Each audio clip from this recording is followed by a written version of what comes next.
Bakıda bu ərazidə söküntü olacaq, hörmətli izləyicilər, çatdıracağım. Kompensasiya məbləği 1340 manatdır. Niyə belə azdır bilmirəm, amma hər halda rəsmi belə deyək, məlumatda belə qeyd olunur.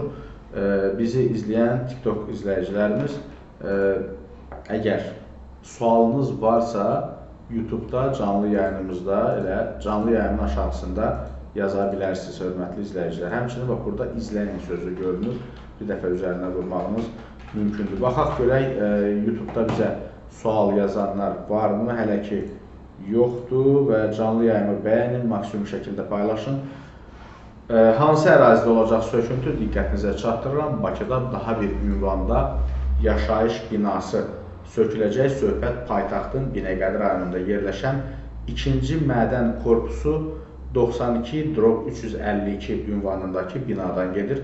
1908-ci ildə inşa olunan yaşayış binası hazırda qəzalı vəziyyətdə olduğu üçün plana düşüb və qeyd edək ki, evlərin hər bir kvadrat metrinə 1340 manat kompensasiya təklif olunur. Sakinlərlə razılıq əldə olunacağı təqdirdə söküntü işlərinə start veriləcək. Bu çox aşağı məbləğdir. Hazırda Bakıda kvadrat metri 1340 manata toyuq damı almaq olar, amma mənzil çətin məsələdir. Çünki təsəvvür edin ki, həmin o binalarda, dəyərli izləyicilər, 100 kvadratlıq ev çox nadir bir tapıntıdır.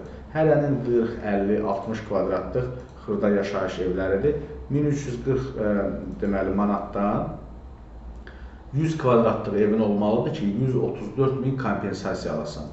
Və o 134 min kompensasiya nə alacaqsan, nə inşa edəcəksən, bu da ayrı bir mövzudur.